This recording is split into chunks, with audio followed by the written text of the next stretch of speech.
Hello friends, my name is Sumit and you are watching CTX cloud. तो ये है video number 3 हमारी सिटीएक्स की ट्रेनिंग की सीरीज़ में। तो यार, पहली 2 सीरीज़ में हमने क्या देखा है कि हमने एक्टिव डायरेक्टरी डोमेन सर्विसेज को इंस्टॉल किया हमारे सर्वर पे और डीएनएस को इंस्टॉल किया। तो मैंने लास्ट वीडियोस में बताया था कि डीएनएस का क्या काम होता है, कि ये आपके होस्ट नेम को आईपी एड्रेस को होस्ट नेम नेम रिजोल्यूशन का काम करता है। एक्टिव डायरेक्टरी डोमेन सर्विसेज जितने भी हमारे कंप्यूटर्स हैं, प्रिंटर्स हैं और जितने भी हमारे वर्चुअल मशीन्स हैं, तो सारे के सारे जो एडी में है सबका अकाउंट होता है। लेट्स से कंप्यूटर का होता है, आपके यूजर्स का होता है। तो आज हम इंस्टॉल करने करने वाले हैं डीएचसीपी। तो पहले स्टडी करते हैं कि हमें डीएचसीपी होता क्या है और क्यों हमें ज़रूरत है डीएचसीपी की। तो डीएचसीपी एग्जैक्टली फुल फॉर्म होती है डायनामिक होस्ट कॉन्फ़िगरेशन प्रोटोकॉल। मतलब क्या होता है, जैसे हमारे पास ऑफिस में मल्टीपल पीसीज हैं, जैसे पीसी 1 है, ये 2 है, 3 है, 4 है, 5 है, 6 है, 7 है, ठीक है। तो अगर आपको लेट्स से आपके पास 2000 और पीसी हैं, तो आप हर एक पीसी पे जाके मैनुअली आईपी एड्रेस नहीं असाइन कर सकते। मतलब it's a long task for administrators. तो उसका सॉल्यूशन क्या आता है हमारे पास, जैसे कुछ सर्वर्स होते हैं तो उस पर हम क्या करते हैं, मैनुअली आईपीस देते हैं। सो दैट कि सर्वर्स और क्लाइंट पीसीस में यही डिफरेंस होता है, they are offering a service. तो that's why they are server. Let's say Citrix का लाइसेंस सर्वर है, एक्सजीसी है, आपका कोई प्रिंट सर्वर है, आपका कोई फाइल सर्वर है, तो उसको में क्या होता है, बार बार आप आईपी चेंज नहीं कर सकते। बट पीसीज क्या होते हैं, PCs is something like your laptop और डेस्कटॉप। तो आप कहीं पे भी जाओगे, आप लैपटॉप को हमेशा अपने घर पे भी लेके आते हो, वर्क फ्रॉम होम करते हो, वापस ऑफिस में जाते हो, वापस नेटवर्क पे कनेक्ट करते हो। तो हर बार एडमिनिस्ट्रेटर आके इस पीसीज पे आपको मैनुअली आईपी नहीं देगा। तो उस मतलब जो एफर्ट्स को रिड्यूस करने के लिए हमारे पास क्या रोल में आता है, हमारे पास रोल में आता है डीएचसीपी। तो डीएचसीपी क्या करता है, आपके जितने भी सिस्टम्स आपके नेटवर्क में आएंगे वो लैन केबल या वाईफाई के थ्रू कनेक्ट होंगे। तो डीएचसीपी क्या करेगा, उनको ऑटोमेटिकली आईपी असाइन कर देगा। You do not need to go every time कि आप हर एक पीसी पे जाओगे और आईपी एड्रेस उसको दोगे। तो जैसे ही पीसी नेटवर्क पे कनेक्ट होता है तो वो डिस्कवरी चैनल मतलब स्टार्ट करता है कि हमें मुझे आईपी चाहिए। Then the request goes to DHCP. DHCP क्या करता है, उसको एक एक्नॉलेजमेंट करता है और एक आईपी एड्रेस उसको दे देता है, ठीक है। तो जो भी उसके पूल में आईपी एड्रेस होगा वो उसको दे देगा। तो जैसे ही हमारे पास 2000 वर्चुअल मशीन या कोई रिबूट हो रही है या कुछ भी हो रहा है, तो हर बार क्या होता है, 8 डेज का लीज पीरियड होता है डीएचसीपी का। तो 8 डेज तक अगर वो वापस आके कनेक्ट होता है तो मतलब 8 दिन तक वो अपने लीज में रखता है, उसको चेंज भी कर सकते हो। बट बाय डिफॉल्ट 8 डेज तक वो याद रखता है कि आपकी इस मशीन पे मैंने ये आईपी दिया था। तो नेक्स्ट डे अगर वो मशीन आती है, कोई यूज़र आता है, उसको कोई नेटवर्क पे कनेक्ट करता है, तो सेम आईपी उसको दे देता है। अदरवाइज वो उसको हटा देता है। जब भी आफ्टर 8 डेज कोई भी यूज़र आएगा तो उसके सिस्टम पे क्या है, डीएचसीपी आईपी चेंज कर देगा और उसके पूल में से जो भी फ्री आईपी होगा वो उसको दे देगा। सेम भी दे सकता है और डिफरेंट भी दे सकता है। तो इसीलिए हमें क्या है, डीएचसीपी की जरूरत होती है, so that manually we can you guys can say that कि हम जो एडमिनिस्ट्रेटर होता है उसको बार बार जाके किसी सिस्टम पे आईपी एड्रेस ना देना पड़े। और मतलब ह्यूमन क्या होते हैं, मतलब एक मैक्सल सीट मेंटेन करोगे, उस पर याद रखोगे कि भाई कौन सा आईपी किस पे दिया था, तो मतलब chances of you can say that कि आप गलत आईपी भी दे सकते हो, आईपी कन्फ्लिक्ट भी हो सकता है। तो वेरी वेरी मच चांसेस कि अगर आप मैनुअली इनको आईपीज दोगे तो वेरी वेरी मच चांसेस कि आप कुछ ना कुछ गलत कर दोगे। तो डीएचसीपी क्या होता है, अपनी खुद से एक डायरेक्टरी को मेंटेन करता है, आईपी देता है। सिर्फ हम उसको इंस्ट्रक्शन दे देते हैं कि भाई जैसे हमारे पास एक आईपी की रेंज है, सपोज करो कि 192.168.1.1, ठीक है, से लेके हमारे पास आईपीज हैं 192.168.1.254, ठीक है। अब इसमें से क्या कर सकते हैं, कुछ आईपी जैसे हमें मैनुअली सर्वर्स पे मोस्ट ऑफ द टाइम हम क्या देते हैं, मैनुअल आईपी देते हैं। तो इस पूल में से हम हटा सकते हैं कि लेट्स से 192.168.1.1 से लेके हम क्या चाहते हैं कि 192.168.1.50, मतलब इतने आईपी। जैसे आप डीएचसीपी को हम इंस्ट्रक्शन देंगे कि आप जब भी आईपी असाइन करने लगोगे तो आप 51 से स्टार्ट करना, रादर देन 1। मतलब जो पहले 50 आईपी हैं वो रिजर्व कर दो हमारे लिए, हम जब भी चाहेंगे इन सर्वर्स पे मैनुअली इन आईपीस का यूज़ करेंगे और असाइन करेंगे। But after 50 it's your choice कि आप कितने आईपी को, मतलब कौन सा आईपी किस सिस्टम को दे रहे हो, इट्स यूर चॉइस, ठीक है। तो डीएचसीपी में हम ये करते हैं। तो अब ये डीएचसीपी को कैसे इंस्टॉल करना है और इसका मतलब कॉन्फ़िगरेशन कैसे करनी है, तो अभी हम इसका प्रैक्टिकल करते हैं। तो चलते हैं हमारे सर्वर्स के ऊपर जो कि हमने लास्ट लैब में बनाया था। यहाँ पे सेम आपको क्या करना है, ऐड रोल्स एंड फीचर्स में जाना है, नेक्स्ट करना है। उसके बाद आपको क्या करना है, रोल आपको नेक्स्ट करना है, सेम आईपी एड्रेस वगैरह आप चेक कर लो। मैं इसी सर्वर पे DHCP भी असाइन कर रहा हूँ, तो आप सेम पे ही कर सकते हो। या अगर आपके पास बहुत ज़्यादा मतलब रैम और स्टोरेज है तो आप डिफरेंट भी, मतलब most of the time different server पे ही होता है, बट इट्स लैब तो मैं सेम सर्वर पे इसको यूज़ कर रहा हूँ। नेक्स्ट किया, यहाँ पे आता है DHCP सर्वर, तो हम इसको इंस्टॉल करेंगे, ऐड फीचर, नेक्स्ट करेंगे, नेक्स्ट नेक्स्ट और इंस्टॉल। ठीक है, तो इसको क्या कर रहा हूँ मैं, इंस्टॉल कर रहा हूँ।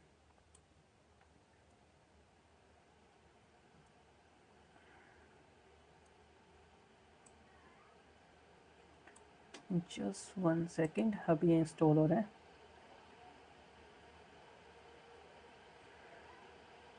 तो आपको वेट करना है थोड़ा सा।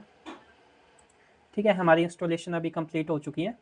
इसके बाद हम इसको क्लोज करते हैं और यहाँ पे देखोगे कि येलो मार्क आ गया। तो हम इसको प्रॉपरली, अभी ये क्या दिखा रहा है, कंप्लीट DHCP कॉन्फ़िगरेशन, तो यहाँ पे हम क्लिक करते हैं। उसके बाद नेक्स्ट करते हैं। अब ये पूछ रहा है कि भाई इसको कौन मैनेज करेगा, who is the user who is going to manage this मतलब DHCP। तो मैं बाय डिफ़ॉल्ट जो मेरे डोमेन का एडमिनिस्ट्रेटर है उसी को मैं रखता हूँ। तो यहाँ पे कमिट के ऑप्शन पे क्लिक करते हैं एंड क्लोज। तो उसके बाद क्या है, मेरा DHCP सर्वर इंस्टॉल हो चुका है। अब DHCP सर्वर में जैसे मैंने बताया था कि हम इंस्ट्रक्शंस देंगे कि कौन सी आईपी एड्रेस रेंज को उसको फॉलो करना है और कौन से आईपी उसको एक्सक्लूड करने हैं कि जिसको हम बाद में सर्वर्स के ऊपर दे पाएँ। तो वो सारी चीज़ें आपको क्या करना है, यहाँ पे DHCP पे जाओगे, right click here and DHCP manager, ये सर्च से भी सर्च कर सकते हो या यहाँ से भी कर सकते हो। तो यहाँ पे DHCP मैनेजर पे गए, उसके बाद इसको एक्सपेंड करो। एक्सपेंड करने के बाद आपके पास कितने आईपी दिखा रहे हैं, IPv4 और IPv6। तो मोस्ट ऑफ सिनेरियोज में हम क्या करते हैं, IPv4 यूज़ करते हैं। IPv6 अब ब्रॉडर जैसे जियो है या बहुत मतलब ISP प्रोवाइडर्स हैं, वो इस टाइम पे क्योंकि मोबाइल्स की इतनी ज़्यादा पॉपुलेशन है तो वो IPv6 एड्रेस को उन्होंने यूज़ करना स्टार्ट कर दिया। बिकॉज IPv4 आपके लिमिटेड हैं तो एक लिमिटेड रेंज में ही दे सकते हैं, बट IPv हम इंटर मतलब जो हमारी कंपनी एनवायरनमेंट में है उसको एक बड़ा सबनेट जैसे क्लास 1 IP देके उसको काफ़ी ब्रॉडर लेवल पे भी हम IP असाइन कर सकते हैं। But it is not like कि हमारी कंपनी इतनी ही बड़ी होगी जहाँ पे हमने मिलियंस में हमें आईपी देने पड़ेंगे, तो वहाँ पे IPv6 यूज़ होगा। तो इस केस में हम IPv4 लेके चलते हैं, राइट क्लिक और न्यू स्कोप हम डिफाइन करते हैं DHCP का, नेक्स्ट करते हैं, यहाँ पे लिखते हैं DHCP स्कोप। ठीक है, नेक्स्ट करते हैं। अब ये हमसे पूछ रहा है कि भाई आपकी IP एड्रेस रेंज बताओ, मतलब कौन से IP एड्रेस की रेंज आप यूज़ करना चाहते हो so that DHCP will start assigning the IPs। तो हमारे पास जो इस लैब में है 192.168.1.1, एक 1 से लेके 192.168.1.254, मतलब आपको समझ में आ गया होगा कि हमारी लैब में हम 254 IPs यूज़ करने वाले हैं, जिसकी स्टार्टिंग रेंज होगी 192.168.1.1 से लेके और 254 तक खत्म हो जाएगी। ये क्लास C का IP एड्रेस की रेंज है। नेक्स्ट करते हैं। उसके बाद अब ये पूछ रहे हैं कि how many IPs you want to exclude. यहाँ पे देखो, तो हम चाहते हैं कि भाई आप जब भी असाइन करना IP 192.168.1.1 से लेके 192.168.1.150, मतलब 150 IPs आप हमारे लिए रिजर्व कर दो, हम इसको मतलब सर्वर्स पे यूज़ करेंगे। आफ्टर 150 इट्स योर चॉइस, आप किस सिस्टम को क्या IP देना चाहो, this is DHCP choice now. Next करते हैं। ये देखो यहाँ पे 8 डेज का लीज, ये लिमिट टू मतलब लीज टाइम कितना, लीज ड्यूरेशन कितना दिखा रहा है, 8 डेज। तो 8 डेज आप इसको चेंज भी कर सकते हो, बट बाय डिफॉल्ट मैं 8 डेज के लिए ही जा रहा हूँ जो कि है DHCP का। आप इसको चेंज भी कर सकते हो 10-15 डेज कुछ भी। नेक्स्ट करते हैं। अब ये पूछ रहा है कि डिफ़ॉल्ट राउटर आपका क्या है, मतलब जिस डिफ़ॉल्ट गेटवे क्या है आपका। तो 192.168.1.1 क्या है, मेरा IP राउटर का IP है जिसके थ्रू ये सारा का सारा नेटवर्क फ्लो होने वाला है। ऐड करते हैं, नेक्स्ट करते हैं। अब इससे पूछ रहा है कि भाई आपका DNS क्या है, क्योंकि जब भी DHCP किसी भी सिस्टम को IP एड्रेस देगा तो उसके लिए सारी इन्फॉर्मेशन होनी जरूरी है। IP एड्रेस देगा प्लस आपका डिफ़ॉल्ट गेटवे। अगर आप यहाँ पे देखोगे ncpa.cpl, यहाँ पे चेक करते हैं, जस्ट 1 सेकेंड। तो अगर आप देखोगे यहाँ पे IP एड्रेस में क्या क्या इंपॉर्टेंट कंपोनेंट्स होते हैं, आपका IPv एड्रेस, आपका सबनेट, आपका डिफ़ॉल्ट गेटवे और आपका DNS सर्वर। तो यही चीज़, ये इन्फॉर्मेशन ये पूछ रहे हैं कि भाई आपका डिफ़ॉल्ट गेटवे इसने पूछ लिया कि राउटर का आपका डिफ़ॉल्ट गेटवे क्या है। अब डीएनएस पूछ लिया इसने कि भाई डीएनएस क्या है, तो डीएनएस इसने ऑटोमेटिकली पिक कर लिया 192.168.1.10 हमारा डीएनएस है। तो जब भी किसी क्लाइंट सिस्टम को ये आईपी एड्रेस देगा तो ये सारी इन्फॉर्मेशन उसको ऑटोमेटिकली फिल करके देगा कि आपका डीएनएस ये है, आपका डिफ़ॉल्ट गेटवे ये है और आपका आईपी एड्रेस ये है, आपका सबनेट ये है। ठीक है, तो ये सारी चीज़ें ऑटोमेटिकली मेंटेन करेगा। नेक्स्ट करते हैं, फिनिश करते हैं। अब यहाँ पे देखो, यहाँ पे कुछ ब्लूइश आ रहा है, मतलब ये अभी रेडी नहीं है। तो इसको क्या करते हैं, रिफ्रेश करते हैं। और जैसे ही रिफ्रेश किया, अगर आप देखोगे यहाँ पे क्या आ गया, ग्रीन वो आ गया, मतलब now DHCP server is working fine. Okay, तो इस लैब में बस हम यहीं तक सीखने वाले थे कि DHCP सर्वर को कैसे इंस्टॉल करना है और उसका स्कोप वगैरह कैसे डिफाइन करना है। अगर आप देखोगे यहाँ पे आईपी एड्रेस का पूल इसने दिखा दिया कि 192.168 से लेके 1254 तक इसका पूल है, और एक्सक्लूडेड आईपी रेंज है हमारे पास 192.168 से लेके 150 तक की। ठीक है, जब भी लीज हमने चेक करनी होगी, जैसे ही सिस्टम DHCP से यूज़ करेंगे, तो यहाँ पे DHCP अगर किसी सिस्टम का रिजर्वेशन करना है, लेट्स से कि हर बार कोई VIP यूज़र है आपका, हर बार चाहता है कि भाई मेरे को सेम ही IP एड्रेस मिले, तो यहाँ पे रिजर्वेशन आप कर सकते हो, बिलोंग्स टू मैक एड्रेस। यहाँ पे न्यू रिजर्वेशन में जाओगे तो यहाँ पे क्या है, नाम दे दोगे, IP एड्रेस दे दोगे और उसका मैक एड्रेस दे दोगे, सो दैट DHCP उस मैक एड्रेस से उसको पहचान ले कि मेरे को इस मैक को मतलब यही IP देना है। ठीक है, क्लोज करते हैं। तो इस वीडियो में हम बस यही सीखने वाले थे कि DHCP सर्वर को कैसे इंस्टॉल करना है।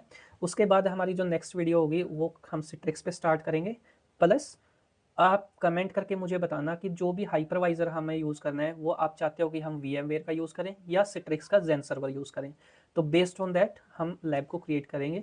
Thank you so much guys, और मेरी वीडियो को मतलब चैनल को सब्सक्राइब करें और मेरी वीडियो को आगे दोस्तों तक शेयर करें, so that they can use my videos and save their money rather than going to the institutes. आप 35-40 हज़ार उनको दो, उससे अच्छा अपना खुद का सर्वर बिल्ड करो और प्रैक्टिस करो। Thank you so much guys, bye bye.